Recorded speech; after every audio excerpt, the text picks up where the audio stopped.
Welcome to Pain to Power. I'm your host, Marya Kazmi, also known as Brown Girl Interrupting, and this is the show where we explore the journeys that transform our struggles into strength.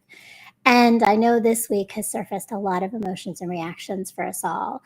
And as we are going through this current pain and some for us, the future possible pain and reminders of the past that are all present right now, I ask us to really think about how do we hold space for ourselves and for others and ground ourselves to stay healthy and honor our own humanity. So right now, I want us to all just be cognizant of the fact that we're all carrying different history and different experiences in the time right now that we're in, but also urge us not to succumb to the fear and anxiety.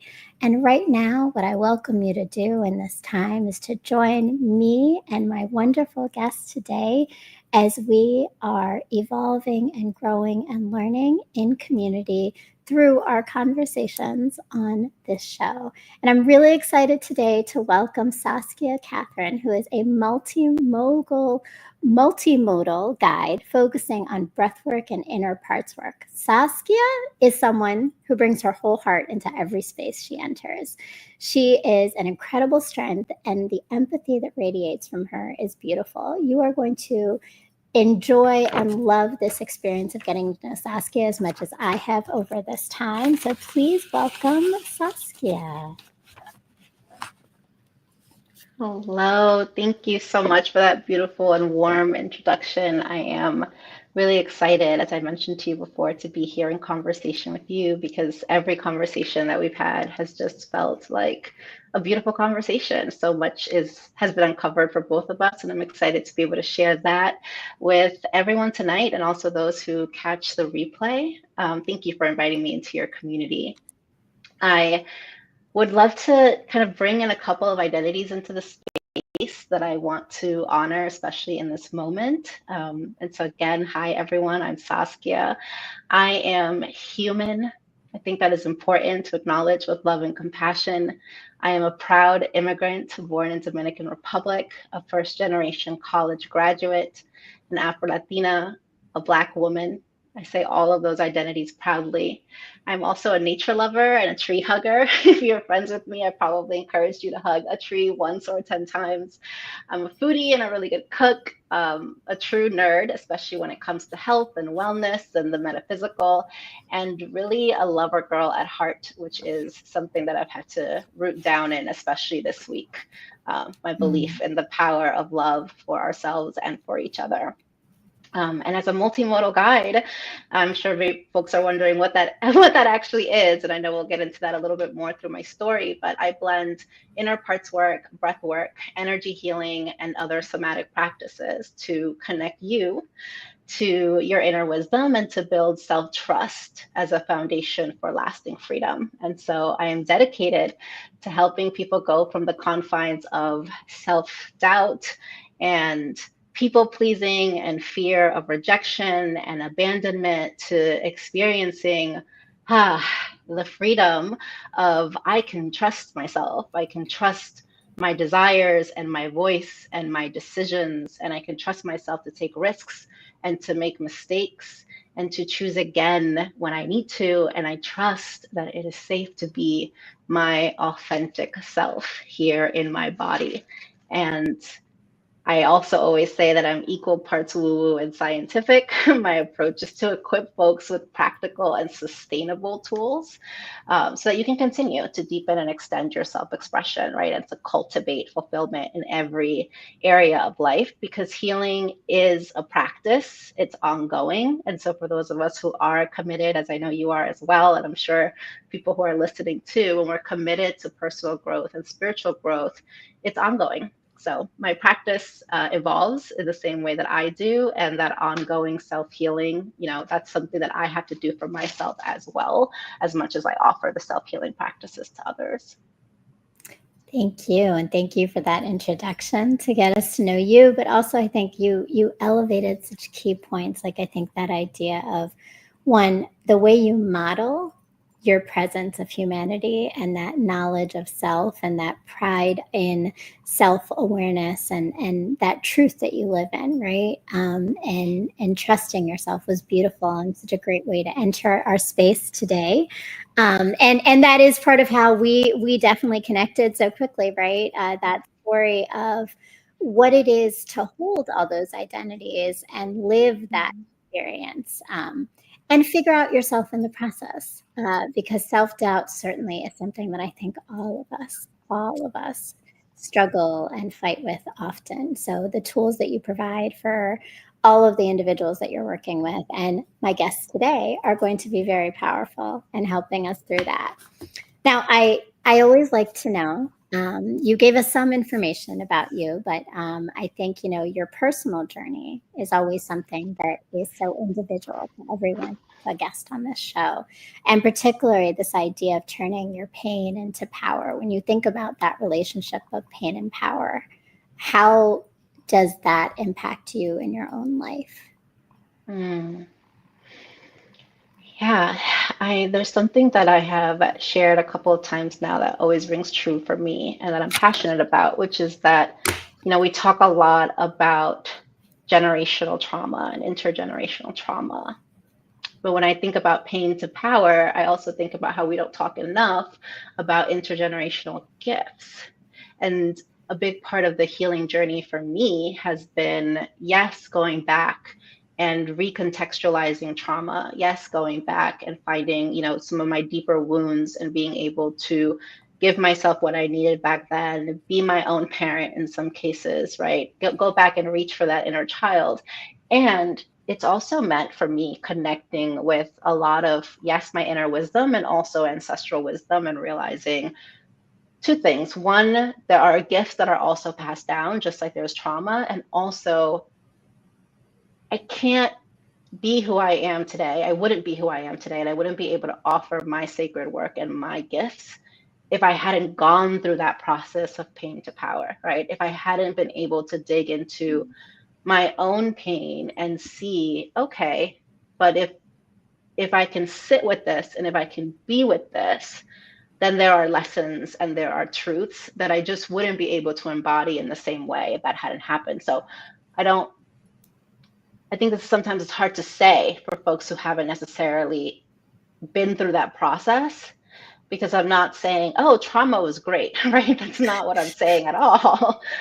And when you really allow yourself to sit with it and go through the journey, and I know that it's not only me, we've talked about it, I've witnessed clients go through the process, friends, family, et cetera, right? My own teachers and healers as well. You get to a place where you are grateful for your own journey because you work through the shame, you work through the guilt, you work through the anger. And so what remains is that love and that gratitude and that truth and that wisdom. And you're like, okay, I'm grateful for that journey, because who would I be if I hadn't gone through that? Mm. That's so true, right? Life is happening for us, not to us. And that Absolutely. is part of that, right? That idea. And I would say we're working through those things because they keep coming up. I don't know if you've experienced this along your time since you've started this, but like I feel that it's like there's always reignition of something that you have to now go through that same process of working through the guilt and the shame and that anger and all those things to get to that that side of positive and to bring in, and I love it, the intergenerational gifts, the way you said that, that's so powerful. um, so with that, I mean, you started to talk about it, your gifts of just your upbringing and your identity. I'd love to hear a little bit more just about your story of just you growing up. You came to from Dominican Republic at what age? So I actually had lived in Guatemala City before I moved to New Jersey. I'm now currently in Austin, Texas, but I was born in Dominican Republic, where my mom's side of the family is from, and where I'm from, right? And I was 7 years old. 7 years old. So Uh, what, tell me about that experience. Maybe, do you remember a lot of your like experience of living in Dominican Republic that you can share, like in terms of that? I don't remember actually too much about Dominican Republic because I moved from there when I was about 3 years old, so I was very young. But I do remember living in Guatemala City, and while there are some beautiful memories there, it also is a time where some of my deepest trauma happened, right? So things that happened to us between 0 and 7 years old, we know this from neuroscience, we know this from Mhm. cognitive science, psychology, and spirituality. It's a very molding time. And so there was a lot that happened during that time that, one, I had a separation from my mother because she came to this country. I know that it is a big part of the immigrant story for a lot of us, right? It's one parent sometimes has to forge ahead and try to get things settled, get through paperwork, get through the legality of everything, right? And so I had a separation from my mother at a very critical time, right? I was a 3-year-old girl. And so I also had to meet my mother again when I moved to this country and get reacquainted in that way. And when I was living in Guatemala City, I had there's just so many different things going on. I mean, we could take this in many different directions, right? But it was a period where I didn't necessarily feel loved in many ways. I did not feel belonging. I was in a blended family. I was the darker skinned between my sister and I, and also my step siblings. My father is a white man, and his wife at the time. And Latin America is a country with a lot of colorism, Mm. as many other places, right? And so there were a lot of different things going on there around that. And then my connection with my stepmother, which was marked by a lot of abuse. And so there was really just this time period of very much feeling like I don't belong in this space. I don't belong in this family. Even when I look at the photos, I don't belong in this country in some ways, right? And maybe I don't even belong in this world. But something that really supported me that I didn't have the words for back then is I would go into the bathroom. I mean, I was 4 years old, and I would go into the bathroom and I would cut out the lights and lock the door and sort of create this almost safety, this darkness, right? And I understand some children at that age might think that that's a very scary place to be, but in some ways that just felt very comforting to me. And I would chant over and over and over again, "Who am I?" And I didn't know that I was chanting. No one told me to ask that question or say those things.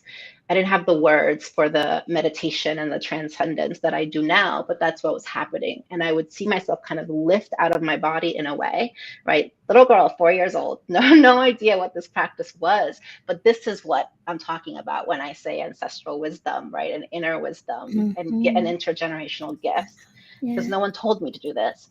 But I would kind of lift out of my body and I would just see these beautiful visions of love, of belonging, of safety. I would see different versions of myself as an adult, and it was sort of, every dream that I could possibly have, I would just continue to see that, and that's what carried me through that time. I would continue that practice. I thought it was magic. And I would go in there and I would say, okay, things are really terrible now, but I'm being shown something and I'm going to get there. I'm going to make these visions happen. Wow. That's so beautiful. I mean, and how powerful for you as a child to find your magic as your strength to move through a difficult time. So, like as you grew up, I'm curious to know because there's an energy about you, right? Have you always exuded this kind of this love, this outward love to create environments around you, to create that sense of belonging? Because it seems like almost you create your own environment. Yeah, thank you. And thank you for seeing me. I I think so. I'd like to think so in a way, but of course, as these different things were happening, there were definitely times when my light was feeling dimmed. And I think sometimes looking back on it, I now understand that sometimes when our light shines that brightly, it's really triggering to other people, Mm. right? I think that's a big part of what was happening between me and my stepmother. And I don't know where it comes from, but I've always been grateful. As I said when I introduced myself, I've always been a lover girl at heart. And I understand how, when we go through these different types of experiences, it is logical that it would make us more closed off, more guarded, more not wanting to open up our hearts to other people. And again, I have to raised us up to ancestral guidance and wisdom, but I've always felt, no matter what, that love is the answer and that my heart has always felt open. And that's so important because I think that makes a difference as to how then you move through your life, right? Because having our hearts open, especially after trauma, after pain, after being shown that open hearts are not accepted and light is dimmed, is not an easy thing. I think that is part of oftentimes that pain to power journey, because it's moving through that to continue to see your power. And Yes. and to have that ancestral connection, I believe, is so beautiful, like the power of that, which you now bring into your work, you bring into everything. What touched me was, and nobody else knows this, but if you go on Saskia's website, which I know you're going to soon, but that is one of the words, like when you talk about your story, you say, who am I? That's a part of it. And when you were talking about your story as a young girl, I was like, oh wow, like that connection of how powerful that one line is to reconnecting back to yourself, and how it sounds like at this point when you said it again. Tell me a little bit about what were you thinking at the moment when you were saying, who am I, at this older part of your stage of your life? Yes. Yeah. And I want to go back to this part around, seeing those visions and believing that I needed to make them happen. And that is where I think my story took a little bit of a turn, and then I had to remember that guidance again. So when I attached myself to that vision and I thought, okay, that's that, I didn't think, this is inevitable and this is going to happen for me and I'm being guided in this way. I almost thought like I'm being given a mission and I have to do everything that I can in order to fulfill that mission. And so when you take that in combination with being an immigrant in this country, with being a first generation college graduate, et cetera, um, I really approached life really from the moment of moving to this country to 30 years old as a checklist of milestones that I had to accomplish and that I had to achieve on a certain timeline in order to be good enough, in order to be lovable, in order to be worthy. And that was rough, right? And Mm. so that caused me to do a lot of externalizing about my worth. And it also meant that, my identity, my self-esteem, everything was just attached to these things. And I was very good at it.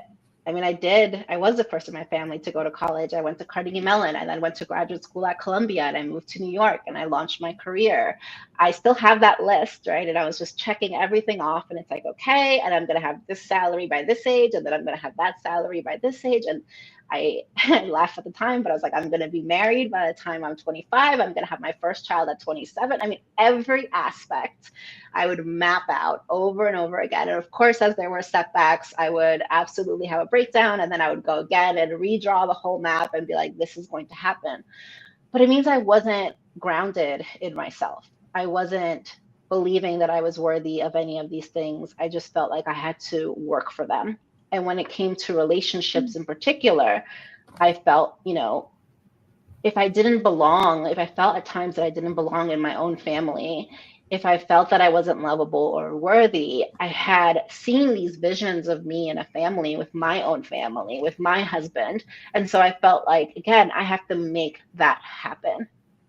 And so I was in a series of long-term relationships in which, again, my desire was like, hey, will you pick me? Right. And that's Mm. painful to say out loud sometimes, even still, even as I say it now, and I have to come back to that compassion and that self-compassion. But even if other people saw me as very together and as very achieved and high accomplished, at the bottom of it all, it was, who's going to pick me and who's going to love me? Right. And that continued to be the desire until I was able to then pause and say, wait, who am I? Right. And we can go into sort of what catalyzed that, but I'll pause here to see if you have another question. I no, I love that, and I want to first go to our chat because I see that there's some comments coming up because people are listening. And I see Lift Oneself says, when your heart closes, how do you open it back up? Oh, that's an excellent question. And welcome, Lift Oneself. She was on our show last week. Um, Welcome. so when your heart closes, how do you open it back up? That's a really beautiful question. I think one of the things that happens when we close our hearts is that we might believe that we're closing it to other people, and that is true, but inevitably we are closing it to ourselves. And so, this question of how do you open it back up, I would say one is you've got to feel it. You've got to feel what it is that caused you to want to guard yourself and close it. You got to feel the pain. You got to feel the anger. You got to feel the abandonment, the betrayal, the rejection, whatever it is. And that is quite uncomfortable.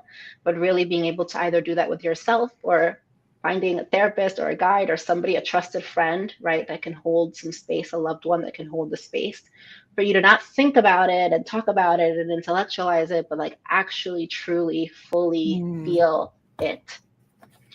And oftentimes, if we're talking about something, that happened as an adult that caused me to close my heart, it's then going to track back to much more historical, right? Much more younger self.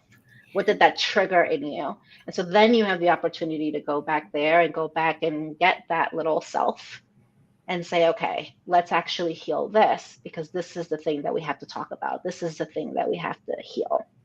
So I think my encouragement again is we think we're closing ourselves off to other people, but oftentimes we've closed ourselves off to, we're doing the closing as a way to protect from the little self, the inner child that is more hurt, more triggered by whatever that external betrayal, or rejection or pain was. And so it's like, okay, this actually isn't about you. It's not about the other person. It's now, if I'm feeling like I have to close my heart, it's because it's time for me to go inside and be with that younger part of myself and help her and ensure that she feels from me that she is loved.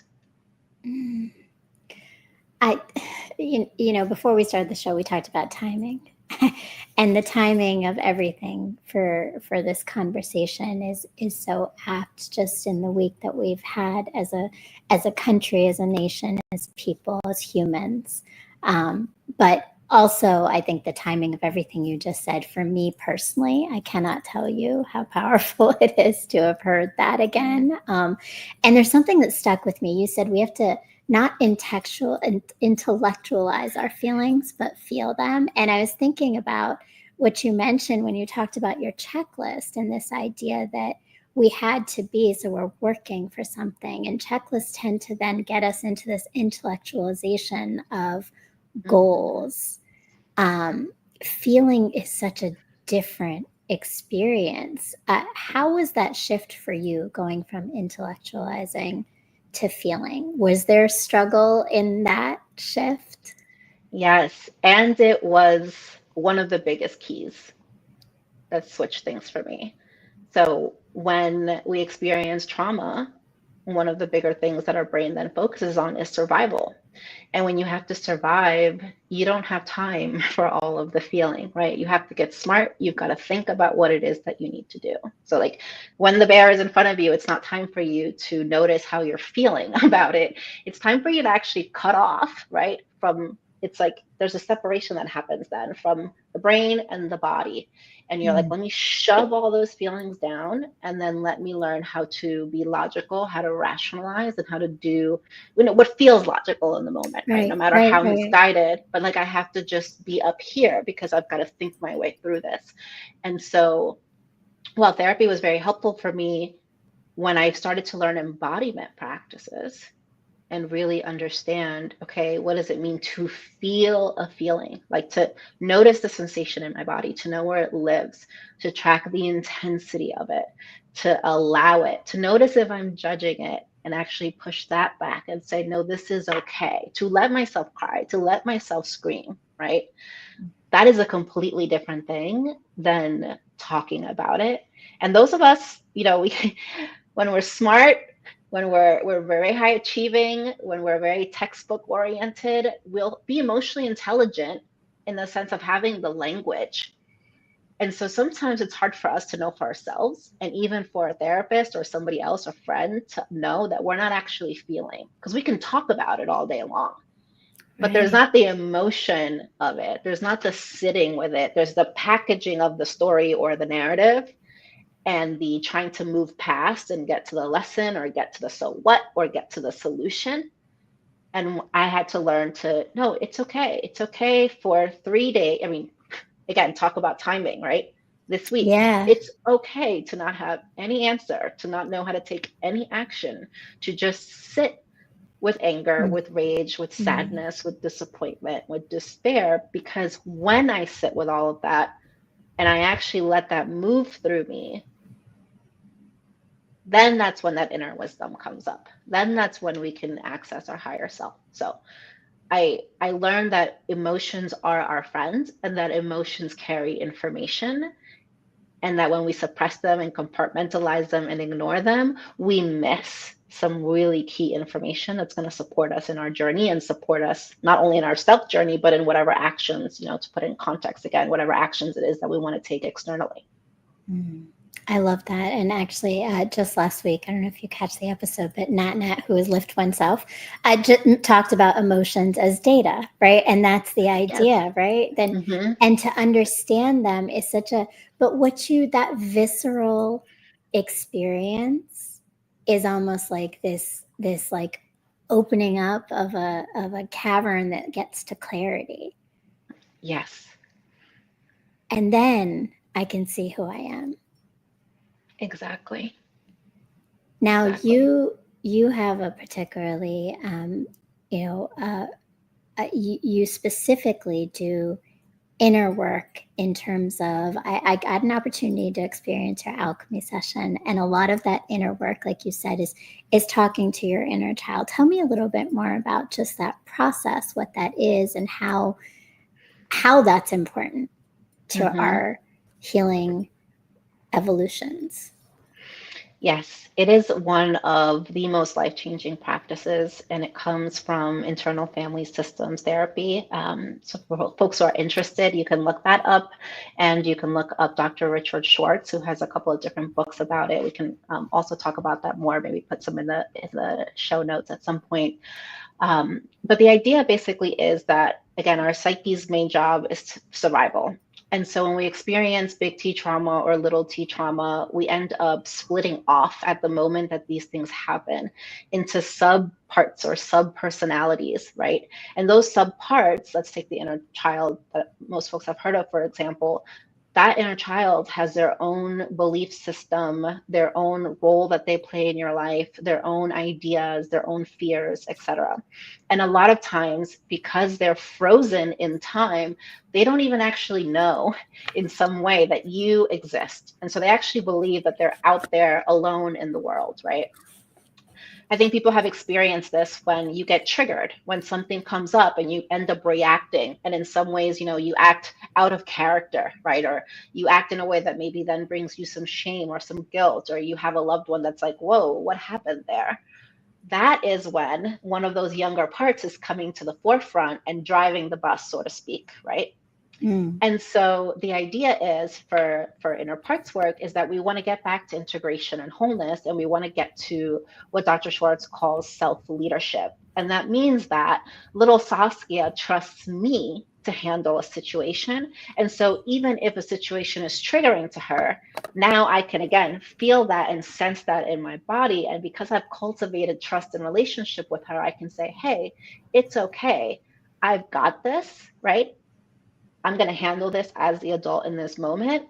Or let's say I'm having a conflict with somebody and I don't feel like I've got this. I can take a break from that situation, and then I can go and have that conversation with little Saskia and say, yeah, what's going on, right? What did this bring up for you? How do you feel? What do you need? And that's between me and her at first.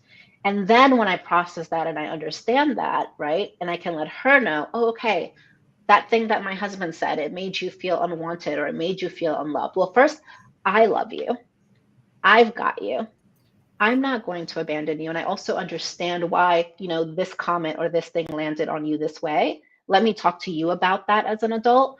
And then I can understand what the needs are, and then I can go and have that conversation again with my husband, right? As an example. And so the idea of inner parts work is really like we have all of these different parts from things that have happened. We have inner teenagers. We have, for those of us who, you're a wife or you're a mother or a husband. So you have all of these different parts, and sometimes they can be in conflict and in tension with each other. And I think that this is actually very intuitive. And so for those who are listening, there are times when you say things like, oh, a part of me this and a part of me that, Mm, or mm-hmm. Monday I want this, but Wednesday I don't. Mm, The girl on Monday that made those plans for Friday night is not the same one who wants to stay in and lay on the yeah. couch on Friday. So we know that there are times where it feels like, wow, why do I feel so different, right? Or there are different conflicting parts.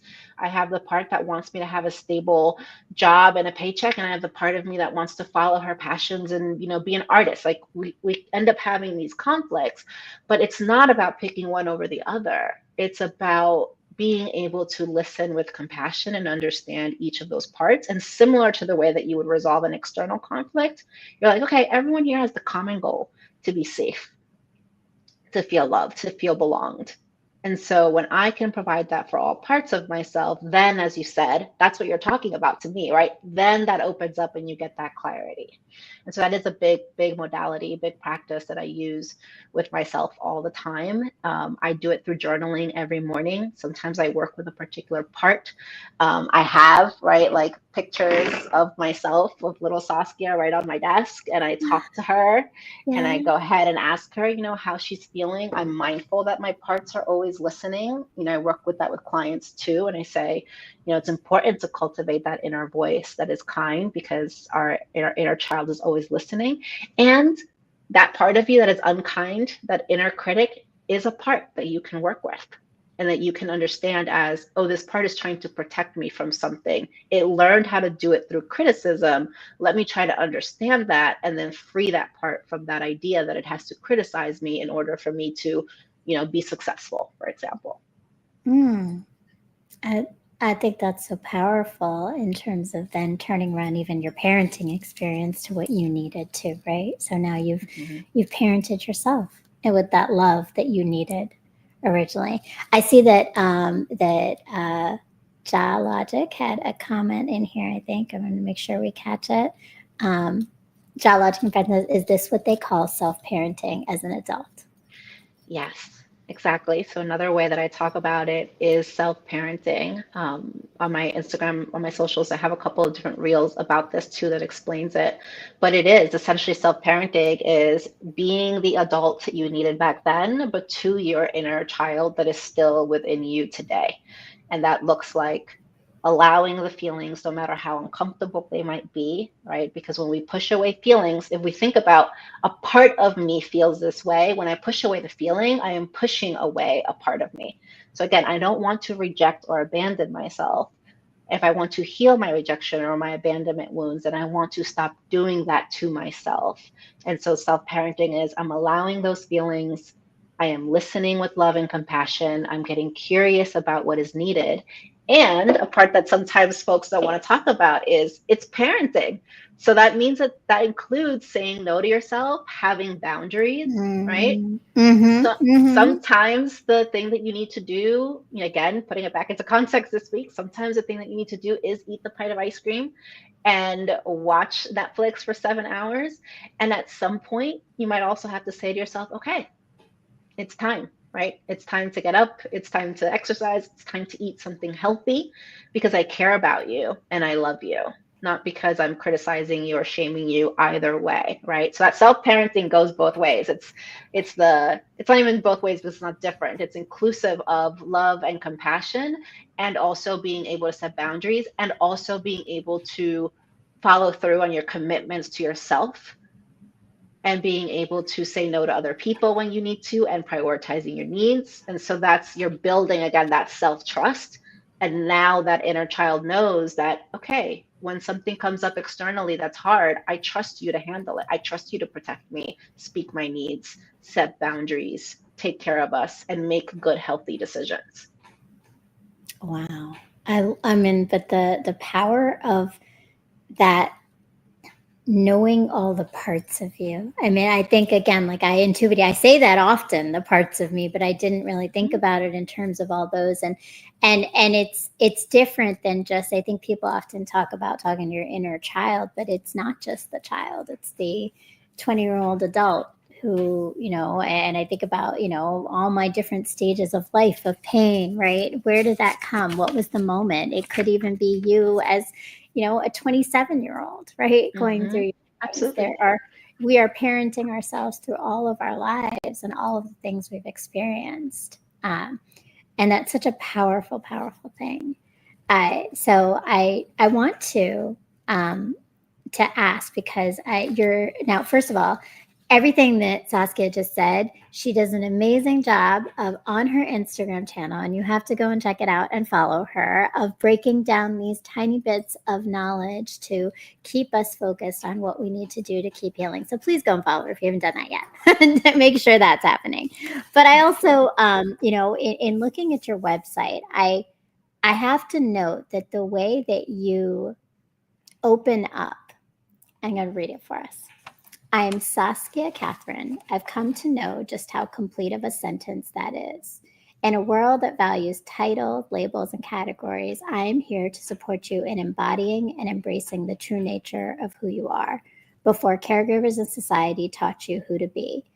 Decades of self discovery, transmuting pain to purpose, living the practices gained in training, mentorship, and my ongoing commitment to escort my ego out of the room make me a person who has tapped into what it takes to continuously return to freedom and guide others to do the same. And while I honor the spiritual, I'm also clear that we came here to have a human experience. First off, Thank you. I think this to me is such an indicative example of how you are normalizing the reframing of things just in and of itself. I'm in the process of building my own website right now, and this is not what I see on most websites. It is so performative, it is so category, it is Mm, so clear in one script of how this is meant to be. And I think just in that itself, to me, says so much about your practice and the way that you do the things that you do. But I also want to know, when you say, where do you find the balance? Where do you find the balance between spirituality and living a human experience? mm. So thank you for reading that. It's the first time I've heard someone else read it out loud. So that was an honor. I appreciate it. Uh, the first word that I use to introduce myself is I am human, and that's what I'm speaking to. So I think there are many different paths, and all of them are beautiful and valid. There are monks, there are folks who dedicate their entire life to this is the way, and being maybe removed from everyday society and just vibrating at this particular level and transcendence. And I don't know where we would be if we didn't have folks who were holding that vibration for us at all times and dedicating themselves to that. And so I'm grateful. And for me, I have always felt that I came here to be human, to be in the day to day. And it goes back to everything that we were talking about, to make mistakes, to feel pain, to be rejected, to take risks, to feel abandonment, to feel all different types of wounds come with everyday life and interactions and being among people and loving and choosing to open my heart. And I'm not just talking about romantic relationships, but friendships and family, right? And then to work with that. And so that feels very much a big part of my path.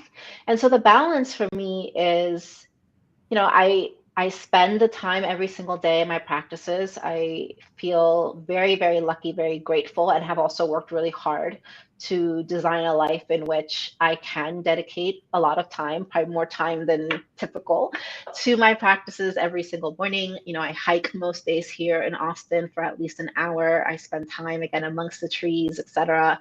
I journal, I meditate, I do my breath work.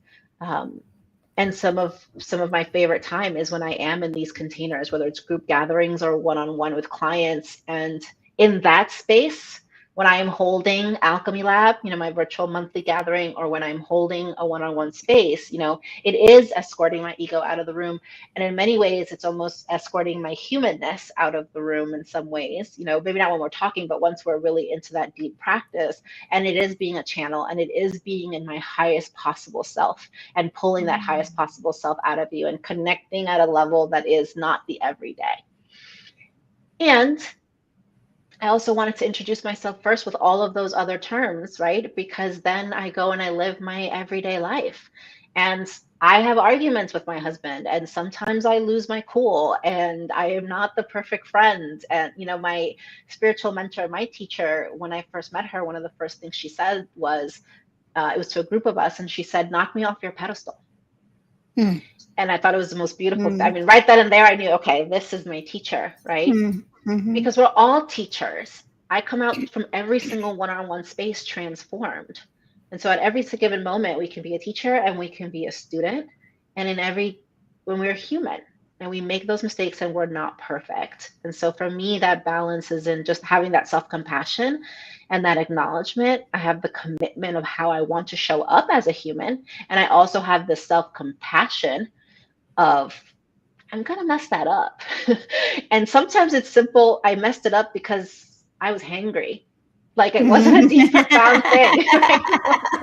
It wasn't anything more than the blood sugar dipped a little low.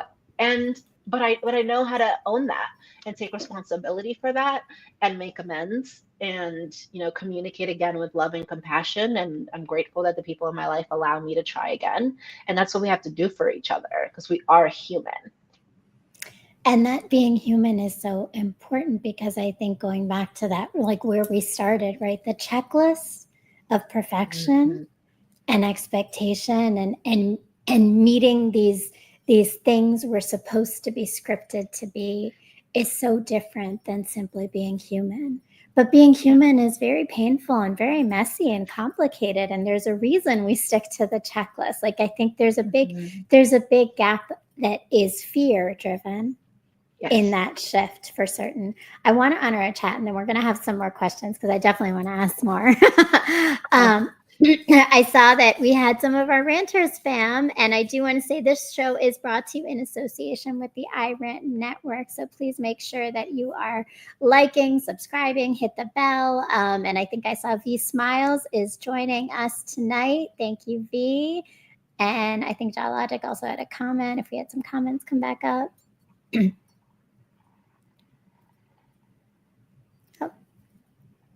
All right, we'll come back to those when they come up. But I do,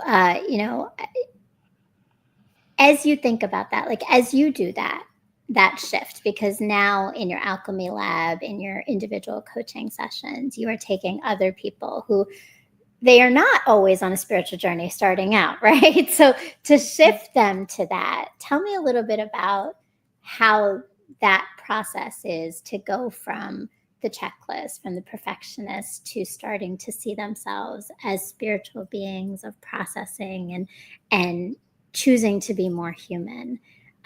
What comes up oftentimes that is a challenge for people to work through that? Yeah. The checklist is a protection mechanism, right? It's a mask. Because again, we believe if I hit all of these things, then I will be lovable, be worthy, etc. And so what we work on is understanding what is it that, let's use the checklist for example. Well, what is it that the checklist is protecting you from? What is it that the checklist is trying to accomplish? And again, and I had to do this for myself too. Oh, it's not, do you actually want this job, right? Do you care about this salary? Maybe the answer is yes, and that's valid. But what's the why behind all of these things, right? Who taught you that? Where does it come from? Why is this valuable to you? And so when we get to the checklist and we dig underneath that, then we can get to something like, well, I need to accomplish these things in order to be successful. Okay. And what would happen if you were not successful by these measures? Well, then my mom would be disappointed in me. And what happens if your mom is disappointed in you? well, then I am not loved, right? Or I'm going to be left. And these things don't come out in that explicit word, right? Those explicit sentences. This is Right, why these right. practices are important, because I'm dropping you into a subconscious level through breath work, through guided practice and meditation, in which I'm pulling out those parts who are talking. And so a lot of times, you know, a very common phrase for my clients to say when they kind of come back, so to speak, is, oh, I hadn't realized that that was connected to this. Or I didn't Mm, even know that I think this way, because they are truly taking a step back and hearing that little child say, if I don't do this, mom won't love me. And again, the adult self might even disagree and say, oh no, I actually have a great relationship with my mom. mm. You, But the when you adult, go deeper to your subconscious, that's when you feel and see and hear the things exactly, that really exist, but we don't exactly, notice or exactly. acknowledge.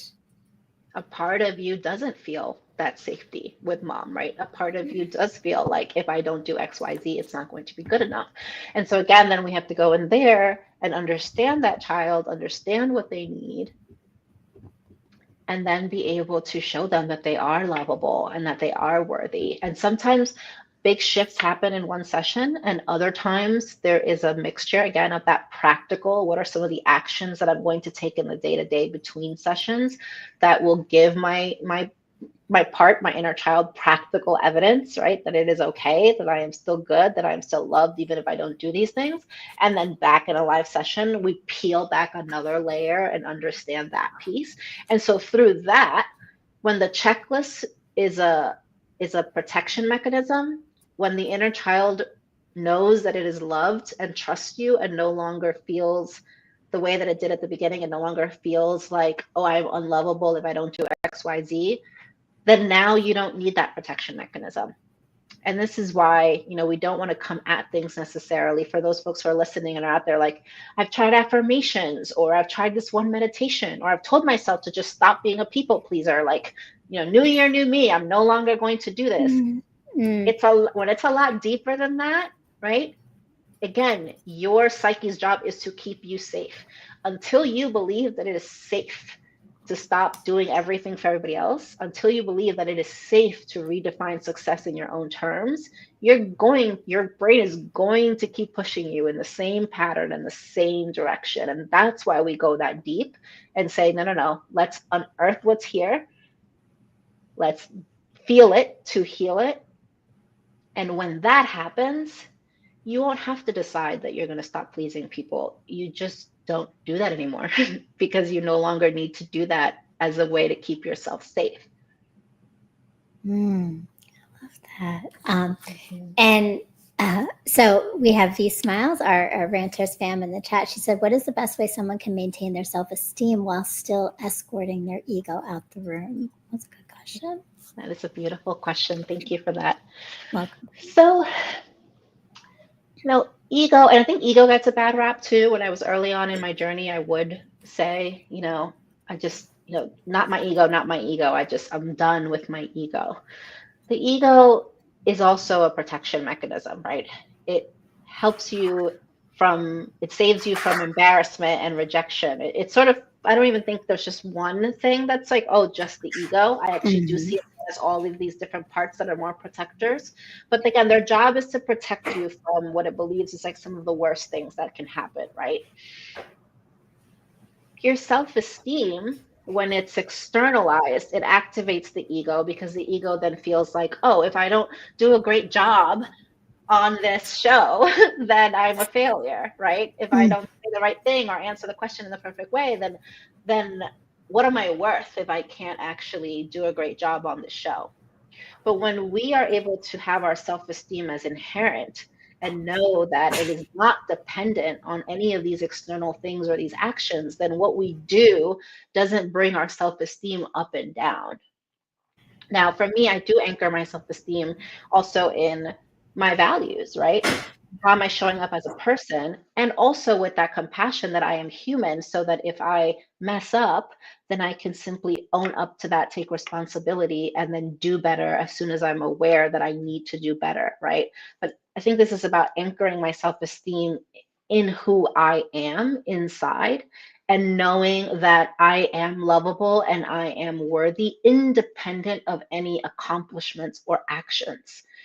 And so when I say I'm escorting my ego out of the room, it is to say that when I am one on one with a client, I don't have this attachment to what is the outcome supposed to be, right? And what does it mean to be successful with this client right now? And oh, if I don't blow their mind in this 90-minute session, then they're not going to refer me to somebody else. When any of those kind of thoughts come up, and they do, honestly, right? I'll be in the middle of a session and it's like, sometimes I can see something clearly, but I'm trying to hold up the mirror or I'm trying to move in this direction and it's just not happening. And when I see myself trying, when I have gone into the myth that I am the healer and I need to save this person, that's my check to then say, okay, I have to escort my ego out of the room. I have to remember that my job is to hold a space of loving awareness and presence. That my job is to hold this vibration, this belief in this person and their higher self, this belief in love, this belief in their ability to self heal, and then to what my teacher calls move out of the way. So, not just the ego, but move myself completely out of the way and allow something much bigger than my human self to come in and support and guide the journey, right? And so that's the trick of the, even in my case, the self-esteem can just say, oh, if I don't do a good job, then I'm a failure in this particular, how am I going to call myself a healer if I don't do this? As soon as you catch yourself saying, that's external, and again, in my case, oh, right, the ego has me believing that I am the healer. I'm my own healer and I teach self-healing practices, right? And so if I'm thinking that, gotta move myself out of the way. But whatever happens in that session is what is meant to happen. My self-esteem is unmoved. That's so I think that's like everything you just said. Like that's powerful because and I appreciate your honesty and vulnerability in sharing that.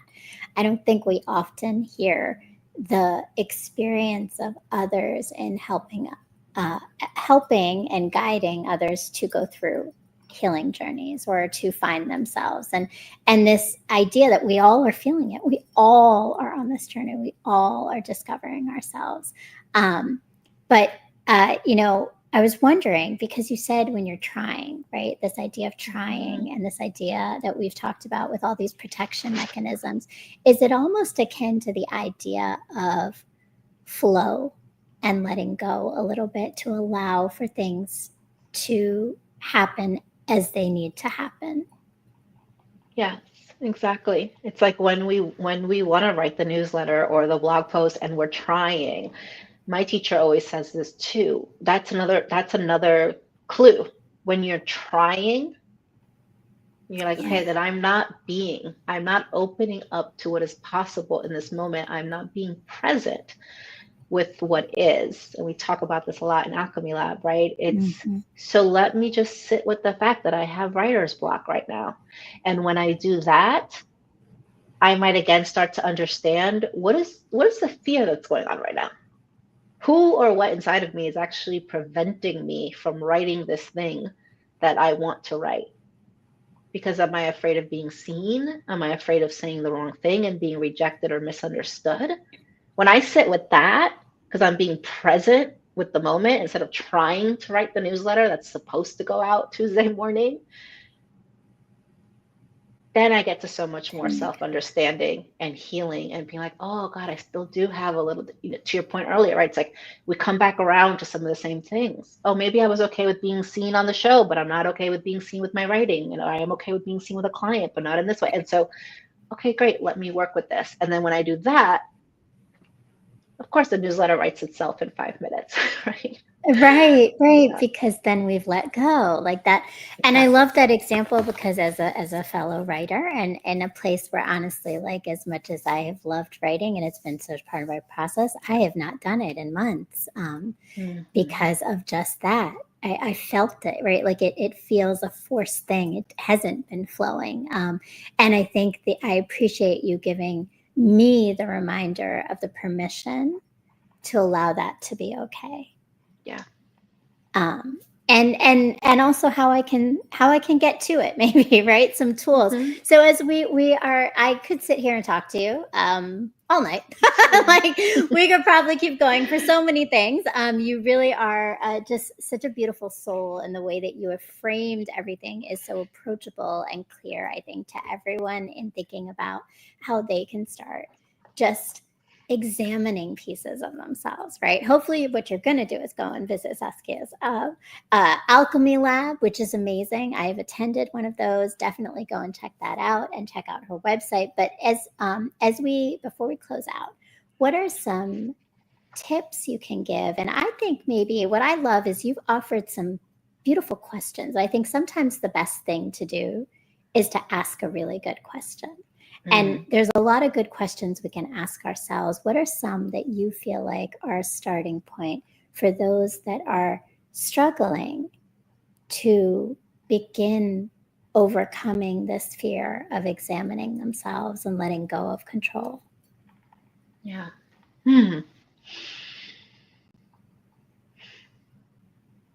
One of the practices that I have shared with a lot of people now, and it feels very simple. And I remember one time someone told me, I thought it was really hokey when you said it, but then when I did it, I felt very vulnerable. And there's so much power in vulnerability. But the best question that I think you can ask yourself is to close your eyes, take a nice deep breath in through your nose and out through your mouth, to do that a couple more times if you need to. Maybe place both of your hands over your heart, and you call yourself by name, and you ask yourself how you're feeling. So I would place my hands on my heart and I would say, "Hi, Saskia. How are you feeling?" Hi, say your own name. How are you feeling? And then, even if it's for 10 seconds, be willing to sit with what comes up. But you have to call yourself by name. You have to greet yourself by name and say, "How am I feeling?" And if you want to extend that a little bit, then just notice the sensations that come up in the body. Notice any tingling, notice any pressure, any pulsating, any change in temperature, anything that kind of starts to come up. And then maybe be willing to have a conversation with that part of the body. So when that shoulder starts to kind of start aching, you can say to it, "Okay, I hear you.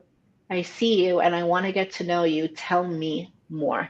So learning to have that conversation with yourself and your body by asking, "Hi, say your name. How are you feeling?" And then when a part of your body speaks, "You're welcome here. Tell me more." That's beautiful and powerful. And I hope that everyone is taking that with them as you are listening, and that you are going to go and follow Saskia to her website, check her out on Instagram. All the links are here below in the description. Make sure that you like and you follow and do all the things, and follow me as well. And thank you so much to everyone for joining us. Thank you, Saskia, for your time today. That was beautiful. And I look forward to seeing everyone again on next Sunday at 8 p.m. on Brown Girl Interrupting on YouTube, and on the iRant Network, and then the Ranters Union. And please make sure you follow and you share. And if you're watching the rebroadcast, also make sure, if you haven't done it yet, we are on the Roku TV. So go and find iRant channel on the Roku TV, and you can find the BGI station, which has many of my old episodes as well as some upcoming ones as well.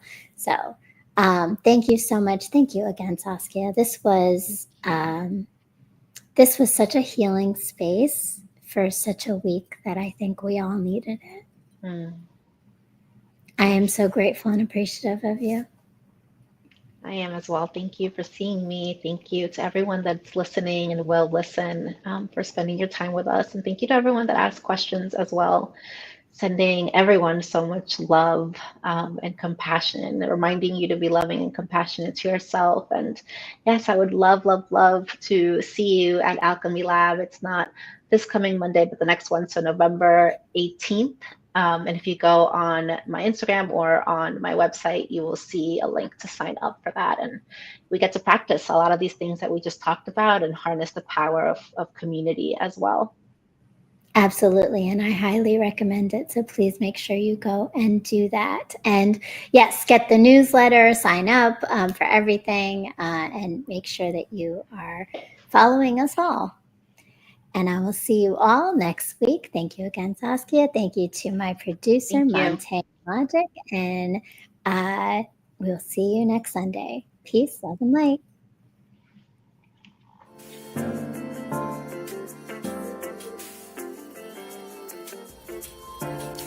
My world has slowly crumbled around me countless times, and every time I rebuild with the pieces I've been given to birth something so transformational and beautiful that no one else knew might exist before it was shown to them. These moments tend to coincide within my romantic path. The universe has been telling me to focus on the revolution and not romance. It has over time given me the tools, resilience, and light to turn my pain into power. And only now do I see that the key to this always resided in the love and knowing I had in myself, not from the external sources of family or men. The message I have been avoiding might be that my time in this world I had existed in was not to receive love, but to put it out there for others to see, feel, and heal through. Revolution before romance moves pain into power.